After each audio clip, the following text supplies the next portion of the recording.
Assalamualaikum warahmatullahi wabarakatuh. Perkenalkan, saya Akhiril Anwar Harahap dari kelas Granada. Di video kali ini saya akan mempresentasikan ujian praktikum NLP yang saya beri judul Bird Fine Tuning for Cyberbullying Classification. Adapun latar belakang masalahnya adalah cyberbullying merupakan masalah serius yang kerap terjadi di era digital seperti saat ini.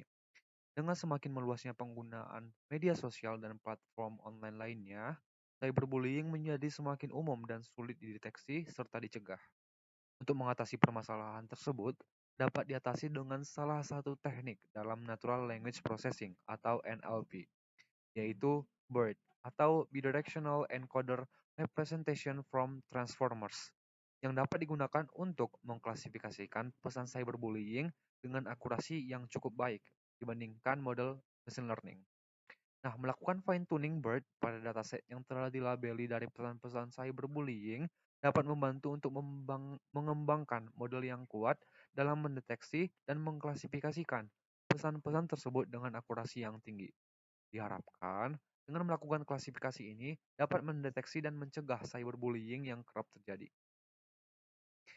Dari latar belakang tersebut, dapat ditarik rumusan masalah yaitu bagaimana melakukan fine-tuning model BERT untuk mengklasifikasikan cyberbullying. Yang kedua, bagaimana akurasi model yang dihasilkan dengan model Transformer BERT.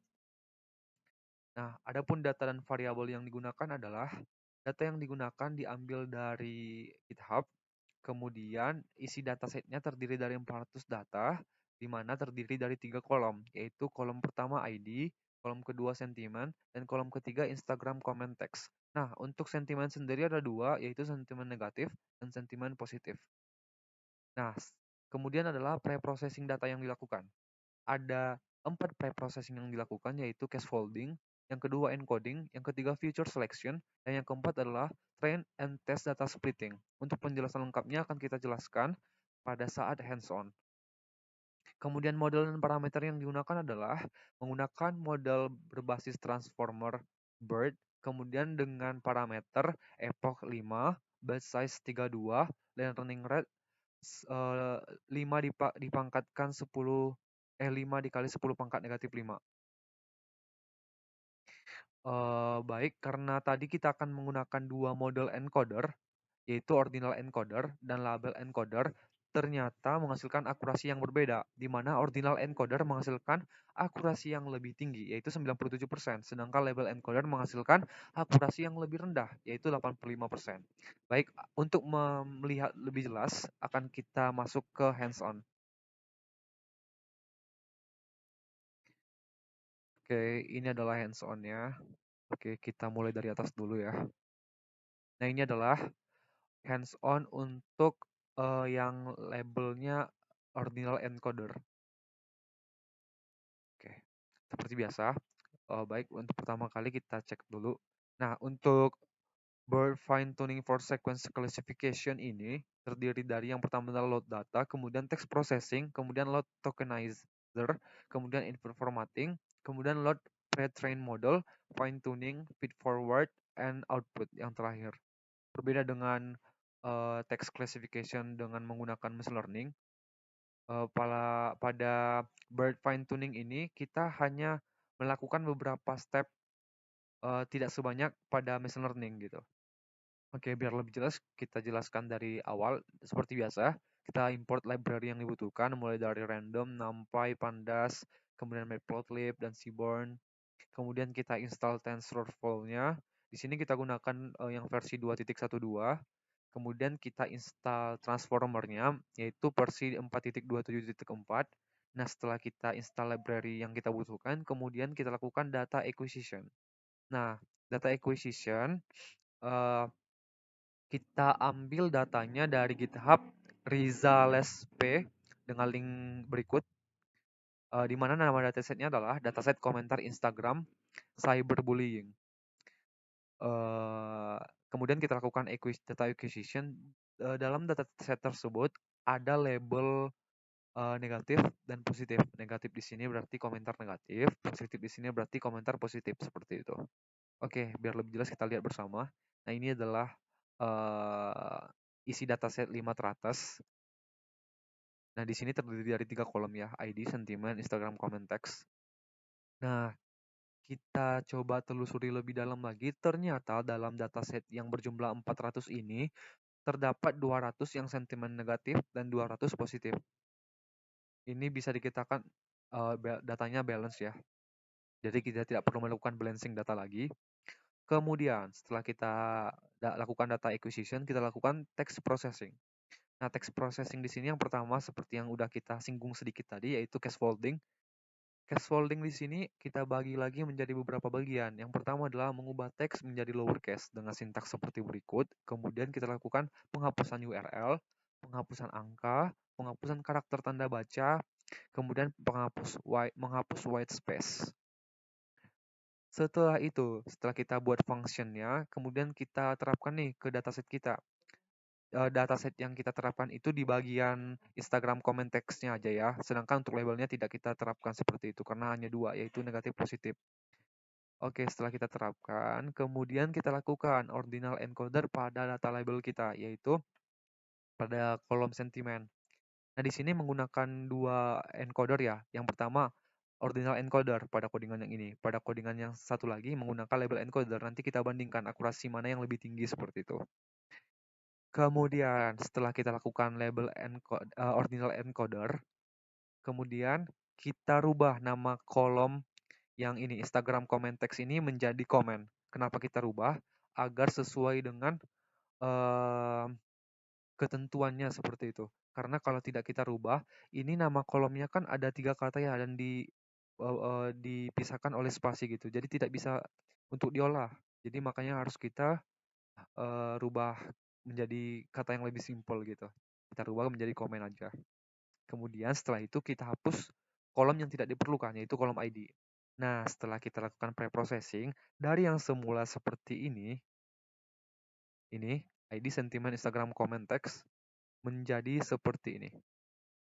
Nah, di sentimennya sudah berubah menjadi angka 0 dan 1. Kemudian ini nama kolomnya sudah berubah juga. Oke, di sini terlihat bahwa tidak ada data yang missing value. Nah, setelah kita lakukan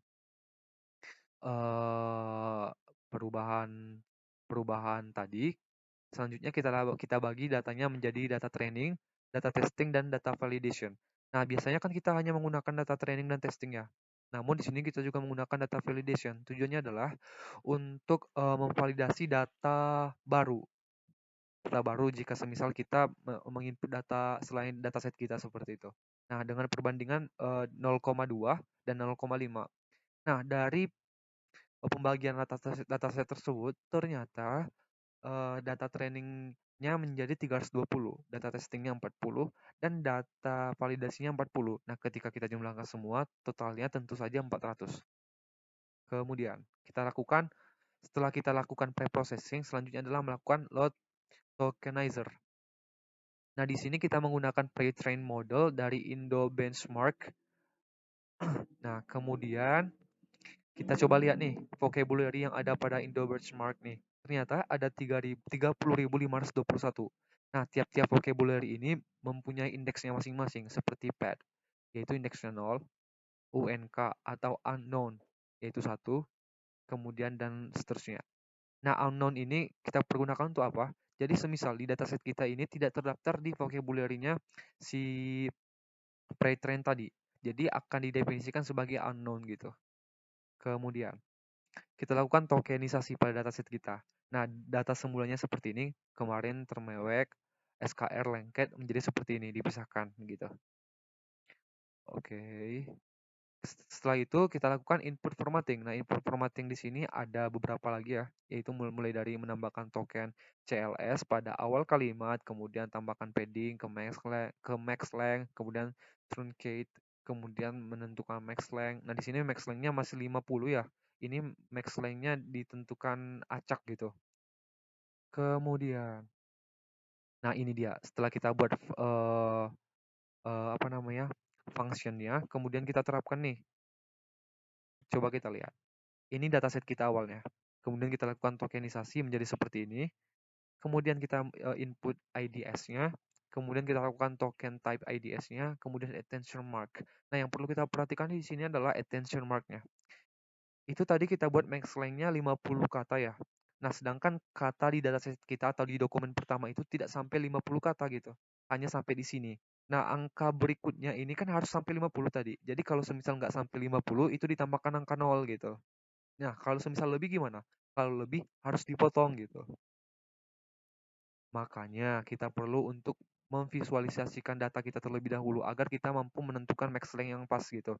Nah, setelah kita visualisasikan, ternyata dokumen pada dataset kita ini rentang datanya itu yaitu rata-rata 20 kata begitu per dokumen. Oleh karena itu dan maksimalnya adalah 100. Nah, untuk menentukan angka berapa sih max length-nya yang lebih tepat gitu, kita tentukan berdasarkan intuisi kita, biar pemotongan katanya tidak terlalu panjang atau penambahan katanya tidak terlalu panjang gitu. Jadi saya tentukan di sini 45. Selanjutnya, setelah kita lakukan seperti itu, kita lakukan input formatting, yaitu pada data latih dan data uji, seperti ini. Kemudian kita buat function untuk mematahkan input hasil input formatting. Kemudian kita buat fungsi untuk iterasinya. Nah, di sini kita tentukan hyperparameternya. Nah, ini hyperparameter ini saya tentukan berdasarkan default hyperparameternya. Nah, default hyperparameternya ini berdasarkan paper awalnya atau paper aslinya seperti itu. Kemudian setelah itu kita lakukan input formatting menggunakan function sebelumnya. Nah, ini kita lakukan load pre-train modelnya. Nah, di sini karena label kita ada 2, makanya kita buat di sini 2. Setelah itu seperti biasa, nah di sini menggunakan optimizer Adam. Setelah itu kita lakukan fine tuning. Nah, fine tuningnya, nah epochnya sebanyak 5 tadi ya. Oke. Nah, di sini kita lihat berdasarkan grafik di bawah ini, grafik ini terlihat bahwasanya dataset kita ini berpotongan ya. Dan ini jaraknya juga cukup jauh. Tapi kalau kita perhatikan, ini rentangnya dari berapa ya? Dari 83 sampai 1 ya. Jadi tidak terlalu besar gitu walaupun di visualisasinya terlihat besar tapi jaraknya sebenarnya kecil gitu. Nah, oleh karena itu bisa kita simpulkan bahwa model yang dibangun ini tidak overfitting maupun underfitting gitu karena masih berpotongan juga. Walaupun jaraknya terlihat besar tapi ini tidak overfitting ya karena rentangnya juga cukup jauh cukup dekat gitu. Kemudian kita lihat akurasinya. Nah, di sini akurasinya adalah 97%. Cukup bagus ya dan sangat baik malah. Nah, di sini adalah confusion matrixnya. Ternyata dari pengklasifikasian dilakukan hanya ada satu data yang tidak sesuai dengan klasifikasinya seperti itu. Oke, selanjutnya untuk membuktikannya nih kita lakukan prediksi. Misalnya nih, saya inputkan dasar wanita tidak tahu malu, dasar pelakor gitu. Ini kata-kata ini kalau secara intuisi kita berarti negatif ya. Nah, setelah kita lakukan input, ternyata dia mampu mengklasifikasikan dengan benar bahwa sentimen ini adalah negatif gitu, komentar negatif atau cyberbullying gitu. Kemudian kita lakukan simple deployment. Oke, kita coba input kata-kata random, misalnya seperti ini. Wah, karyanya sangat bagus gitu. Karyanya sangat keren. Oke, kita submit. Positif. Misalnya nih, jelek banget sih gitu. Jelek banget sih. Alay gitu. Harusnya negatif ya. Negatif. Oke, pas. Selanjutnya kita bandingkan nih dengan yang label encoder. Nah, di sini menggunakan hyperparameter yang sama ya. Max length-nya 45, kemudian ininya juga sama. Ternyata model hasil akurasi yang dihasilkan adalah 85%, cukup jauh ya. Oke, untuk tidak memperpanjang waktu, kita masuk ke bagian kesimpulan karena waktunya juga sudah mau habis. Yang pertama, klasifikasi cyberbullying ini dibuat dengan model transformer BERT dengan panjang sequence 45 dan parameter epochnya 5, batch size-nya 32 dan learning rate-nya 5 kali 10 pangkat negatif 5. Kemudian akurasi dari model yang dibangun sangat baik, yaitu 97 pada ordinal encoder dan 85 pada label encoder. Nah, ketiga, model yang dilatih mampu memprediksi dengan akurat pada data baru sesuai dengan yang kita buktikan tadi. Mungkin itu saja yang dapat saya sampaikan. Saya tutup. Assalamualaikum warahmatullahi wabarakatuh.